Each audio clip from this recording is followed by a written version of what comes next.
Hey there, Nation, and welcome to the show where we help you to play miniatures wargaming on a budget. It is I, Commander Cheapskate, and we are back on the episode of Weight of the Underhive. This series is dedicated to helping brand new players to Necromunda build their starting rosters and learn more about the game mechanics of their favorite gangs. And on today's episode, we'll be taking a look at the Palanite Enforcers. The Palanite Enforcers are, of course, the closest thing that resembles any form of law and order on the planet of Necromunda. They enforce Lord Helmwaller's rules and laws on the mean streets of the Underhive, and you guys want to play these guys? That is perfectly fine, because if you love movies like Judge Dredd, Dirty Harry, Rogue Cops, who go in the extreme way to get justice, then the Palanite Enforcer Gang is perfect for you. So you gotta ask yourself one question. Do you feel lucky? Well, do ya? Punk, because if you do, that is perfect, because now with the Aranthian Succession rules, Palanite Enforcer Gangs are a lot more fun to play with a lot more new tools in their toolkits that they can use to dominate on the battlefields of Necromunda. So with the new Aranthian Succession campaign being released at an increased value of 2,000 credits or 2,400 credits for starting rosters, depending if you're staying in the Underhive or venturing out into the Ash Waste, there's a lot of really cool things that you can do for Palanite Enforcers. Plus they have new fighters as well as new brutes that they can bring for themselves as well, and that is due to the dropping of the latest book, The Vault of Temenos, which is the second book in the Aranthian Succession. So because it is worth a note to take a look at the Enforcer Gangs, talk about the positive and negatives of playing in Aranthian Succession, as well as talk about playing specifically Palanite Enforcers.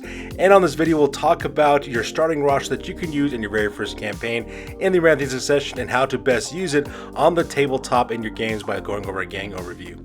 Now this video will be a little bit longer in format, so because I will put timestamps in the description box below, so if there's a particular area you want to learn more about, go ahead and click and navigate as you wish. So that being said, let's talk playing the Palanite Enforcers in the Aranthian Succession. So first of all, we're going to talk about the positive and negatives of playing in an Aranthian Succession campaign. So let's start with the positives. You have 2,000 credits that you can spend on your gang whenever you first create it, if you're staying in the Underhive. If you're planning on venturing out into the Ash Waste, you actually have 2,400 credits to play with, and that is what we're actually going to use for our list building for this video. We're going to assume the fact that you want to play both inside the Underhive as out of the Ash Waste, and so your starting roster will be at 2,400 credits. Now, unfortunately, many people look at that price increase of 2,400 credits for a gang that you can start with, and they get the negative attitude about it. A lot of people assume that what you want you to do is to actually spend twice as much money to purchase twice as many fighters to meet that core requirement of 2,400 credits. And actually, that's not the way you should actually look at it, all right? A lot of people think you should buy a 100,000 point gang and then double it, but they're wrong.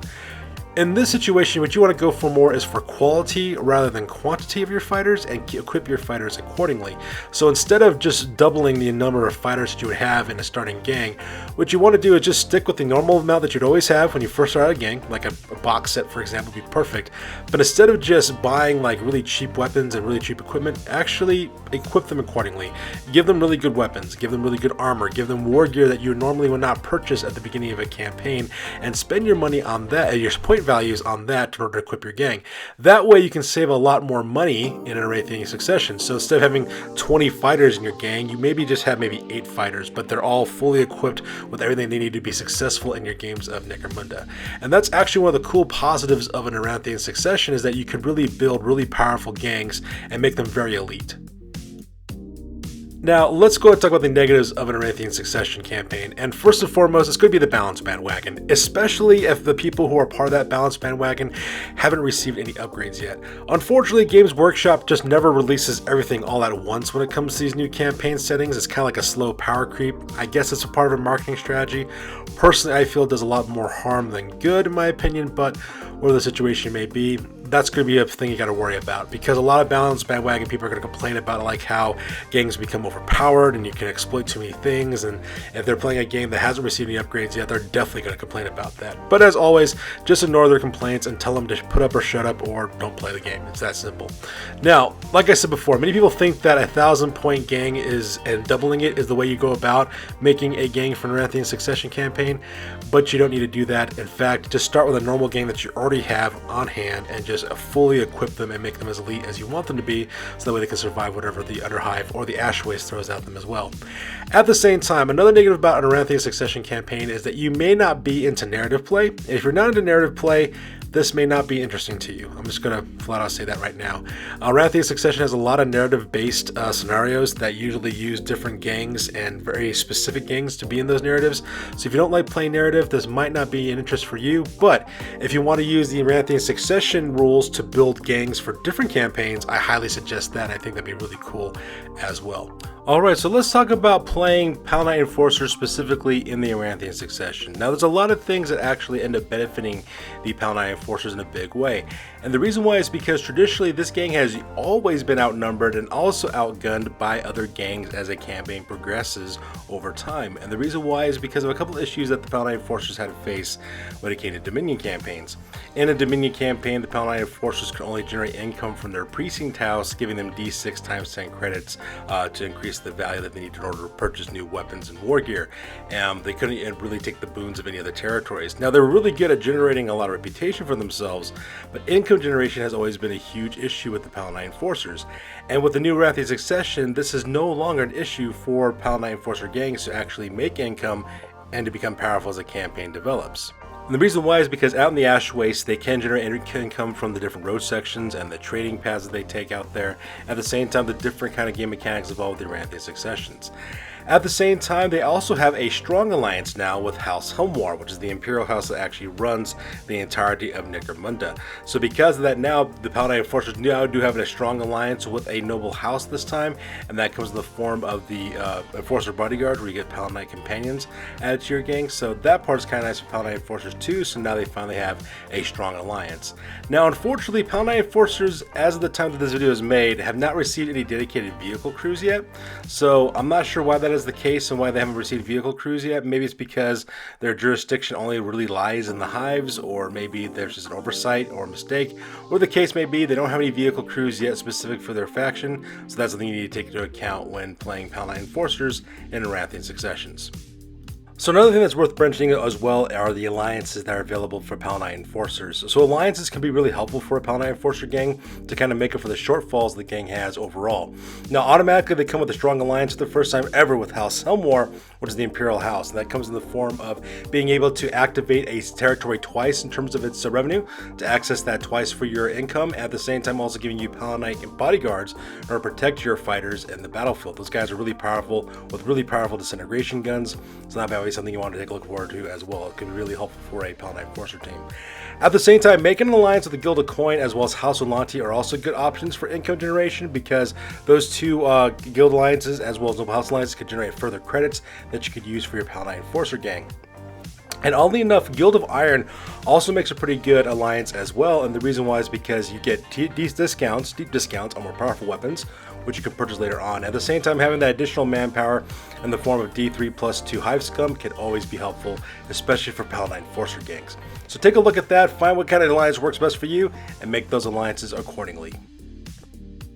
So when it comes to brutes, hanger-ons, as well as hired guns, obviously for Aranthian Succession, hiring a road doc is pretty important for obvious reasons, and that's to take care of your fighters in case they get critically injured as well.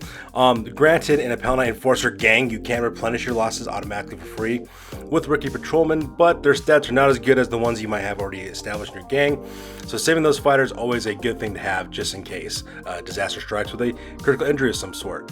At the same time, they also have now new access to two types of exotic beasts. We have the Hard Case Mastiff, which of course is really powerful.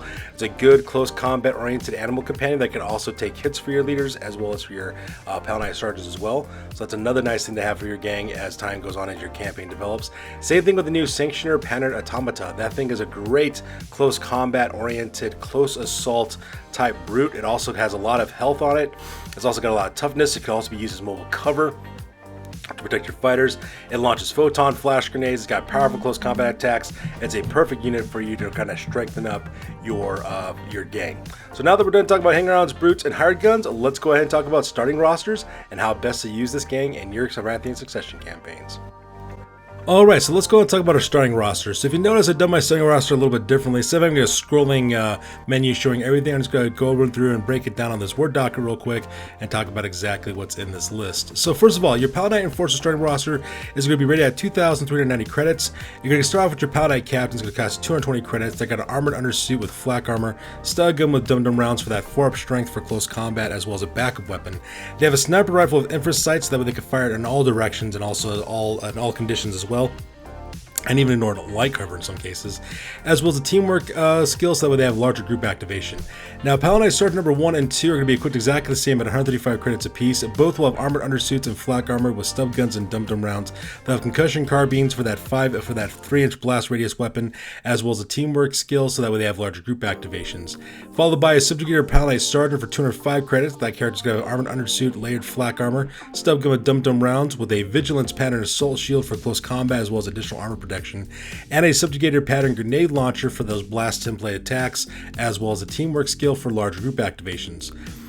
Then you have 4 Palanite Patrolmen. Patrolmen 1 and 2 are equipped exactly the same at 125 credits apiece. Both have armored undersuits, both have flak armor, both have stub guns and dum-dum rounds, and both have Enforcer bolt guns for medium to long range shooting. And then you have 2 more Palanite Patrolmen, 3 and 4. They're both equipped exactly the same at 135 credits apiece. Both have armored undersuits and flak armor with stub guns with dum-dum rounds, and both have Enforcer shotguns for medium to close range shooting. And then you have 2 Subjugated Palanite Patrolmen. Patrolman number 1 is going to cost 155 credits with an armored undersuit, layered flak armor, a stub gun with dum-dum rounds, and a heavy concussion ram for that heavy support for those long-range shooting, as well as Subjugated Palanite Patrolman number 2 for 175 credits.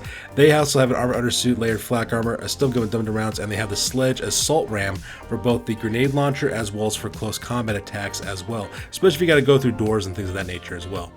And then finally, to founding up your Assault Fire team, you have a Sanctioner Pattern Automata for 205 credits. You're just buying the stock model that comes with the grenade launching array with stun as well as photon flash grenades, its pacifier, assault claw, its heavy stun baton, as well as light carapace armor.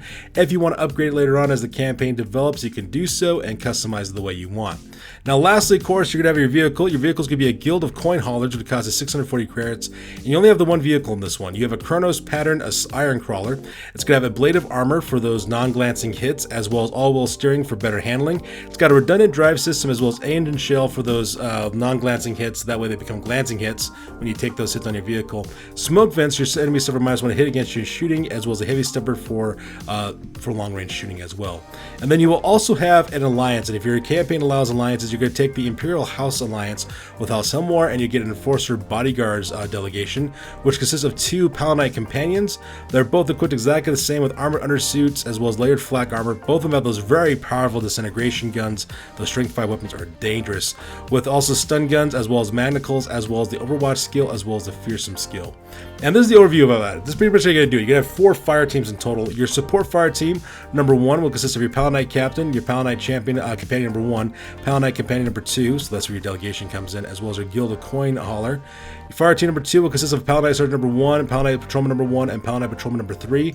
Fire team number 3 consists of Palanite Sergeant number 2, Palanite Patrolman number 2, and Palanite Patrolman number 4. So both these fire teams will have concussion carbines, both patrols will have Enforcer bolt guns, and both fire teams will have a Palanite shotgun. And then you have your Assault Fire team, which consists of your Subjugator Palanite Sergeant, your Subjugator Palanite Patrolman number 1, Subjugator Palanite Patrolman number 2, as well as your Sanctioner Pattern Automata. So these are your close combat guys. So now that you know what your fire teams are laid out to be, as well as your gang roster, let's talk about the gang overview and how you will use it in your future games of Necromunda. Alright, so let's go and talk about the gang overview real quick. So this is how you would be deploying your forces on the tabletop using the roster that we recommend. So as you can see, we have these 2 hexagons here. These represent enemy positions. Let's pretend that one is an assault unit while the other one is a support fire team. And at the same time, we have our Iron Crawler here. Now, if you'll notice, I have our fire teams decorated into different boxes. And the reason why is because all 4 of these fire teams will be mounted on the Iron Crawler. And as the Iron Crawler actually moves forward towards the enemy positions, what's going to happen is your fire teams are going to dismount real quick. So let's talk about exactly what you could expect from this. So first of all, your Iron Crawler is going to actually start suppressing your enemy real quick by opening fire with both the weapons on board the Iron Crawler as well as the weapons that are carried by the crew members. The captain is armed with a sniper rifle with infrared sights. Because of that, they'll be able to help him out in order to attack enemies at distance. and at the same time ignore cover and things of that nature. And then you also have the 2 disintegration guns from the Palanite companions from the Imperial House. So these guys will be just mounted on the vehicle, just opening fire at distance in order to suppress your enemy. And that's when that's occurring, of course, that's when your fire teams deploy. Now the thing you got to remember about your fire teams is that fire team number 1 as well as fire team number 2 are equipped exactly the same way, with both concussion carbines, enforcer bolt guns, and shotguns. So you can deploy these guys if you want to on either side to act as either a secondary support team or as a assault fire team. Either one is perfectly fine. So for example, you could deploy, let's say, fire team number 1. They dismount from there, and of course they could flank their enemies, open fire with them, and also catch them in a crossfire.